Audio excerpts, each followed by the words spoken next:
Praise lord. మీ అందరికీ దేవుడి నామమున అందరూ బాగున్నారా? ఈరోజు ఉదయకాల సమయంలో దేవుడు స్పష్టంగా మనతో మాట్లాడుతున్న మాట చూడండి. కీర్తనల గ్రంథం 136వ కీర్తన 25వ వచనంలో ఈ రీతిగా రాయబడుతూ ఉంది.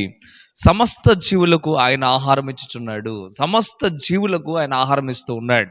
ఈరోజు నువ్వు బాధపడుతూ ఉన్నావా? నీకు సరైన ఆహారం లేదని, నీ కుటుంబ పోషణ సరిగా లేదని, ఎందుకు నా పరిస్థితి ఇలా అయిపోతుందని బాధపడుతూ ఉన్నావా? అయితే దేవుడు చెప్తున్నమాట, సమస్త జీవులకు ఆహారం ఇచ్చుచున్నాడు. ఈరోజు భూమి మీద ఆయన సమస్తమైన ఆహారాన్ని మనకి ఇచ్చి ఉన్నాడు. ప్రేమికులారా, ఒకసారి ఆలోచించాలి. దేవుడు నీ కుటుంబాన్ని కూడా పోషించగలడు, నీ పరిస్థితులను మార్చగలడు. ఆయన ఆహారం ఇచ్చే గొప్ప దేవుడు ఆయన. ఇదిగో తన నమ్మిన వారిని ఆయన ఎన్నడూ కూడా సిగ్గుపరిచేవాడు కాదు. సింహ పిల్లలైన ఆకలి కొంటాయో కానీ నన్ను నమ్మిన బిడ్డలు మాత్రం ఎన్నాడు కూడా ఆకలి కొంటారు. అంటే ఉపవాసంతో ఉండరు, అంటే ఆ యొక్క ఆకలి లేకుండా ఉండరు అనే మాట స్పష్టంగా చెప్తా ఉన్నాడు. అనుదినమైన ఆహారాన్ని దేవుడు సమకూరుస్తాడు. నీ పట్ల దేవుడు గొప్ప కార్యాలు చేయాలని ఆశపడుతూ ఉన్నాడు. కానీ నువ్వేం చేయాలంటే, ఆకాశ పక్షులు ఏ రీతిగా అయితే, జంతువులు ఏ రీతిగా అయితే దేవుడికి లోబడుతూ ఉన్నాయో, నేను కూడా ఆ రీతిగా లోబడినప్పుడు దేవుడు మన బాధ్యతను దేవుడు తీసుకుంటాడు.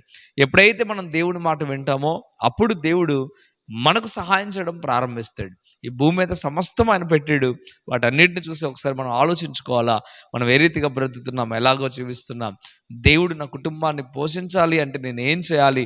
దేవుడు నాకు సరైన ఆహారం ఇవ్వాలి అంటే నేనేం చేయాలి? నా పిల్లలకు సరైన ఆహారం ఇవ్వాలంటే అసలు నేనేం చేయాలి అనే విషయాన్ని స్పష్టంగా మనం తెలుసుకోవాలి. ఎవరైతే భయభక్తులు కలిగి ప్రభు సన్నిధిలో ఉంటారో వారి కుటుంబం తప్పక పోషించబడుతుంది. దేవుడు అన్నాడు సమస్త జీవులకు అంటున్నాడు. అందులో మనుషులు ఉన్నారు, జంతువులు ఉన్నాయి, ఆకాశ పక్షులు ఉన్నాయి, జలచరాలు ఉన్నాయి, అన్నీ ఉన్నాయి. అన్నిటికీ కూడా ఆహారం ఇచ్చేది ఆయనే. ఈరోజు నీ కుటుంబాన్ని కూడా పోషించాలి దేవుడు కోరుకుంటున్నాడు. నీవు కూడా విశ్వాసం ఉంచి నమ్మకం ఉంచగలిగితే దేవుడు అద్భుతమైన కార్యం నీ కుటుంబంలో, నీ జీవితంలో దేవుడు చేస్తాడు. ఈ మాట నీ కుటుంబంలో నెరవేర్పు జరుగును గాక. ఆమేన్. ప్రార్థన చేద్దాం. పరిశుద్ధుడా, వందనాలు ప్రభువా, నిజమేనైనా ఆహారం ఇచ్చే గొప్ప దేవుడా, మీకు లోబడినప్పుడు, మీ అందు విశ్వాసం ఉంచినప్పుడు మీరు తప్పక ఆహారం ఇచ్చే దేవుడు ప్రభువా. సమస్త జీవులకు ఆహారాన్ని సిద్ధపాటు చేశారు అయ్యా. మానవుడికి కూడా ఆహారాన్ని మీరు సిద్ధపాటు చేశారు భూమి మీద ప్రభువా. దాన్ని చేర్చుకోగలిగిన కృపని కుమారులకు దయచేయండి ప్రభువా. మీకు వందనాలు. వారి కుటుంబాలను నైనా మీరు దీవించండి, ఆశీర్వదించండి అయ్యా. వారికి సమృద్ధి అయిన ఆహారాన్ని దయచేయండి ప్రభువా. మీకు వందనాలు.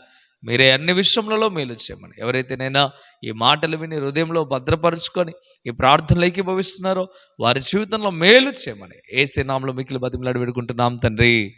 ఆమేన్, ఆమేన్. మంచిది ప్రియమైన, ఈ మాటల ద్వారా మీరు బలపరచబడినట్లయితే తప్పక వీడియోని లైక్ చేయండి, అనేక మందికి షేర్ చేయండి. దేవుడు మిమ్మల్ని, మీ కుటుంబాలను దీవించును గాక. ఆమేన్. God bless you. Praise lord.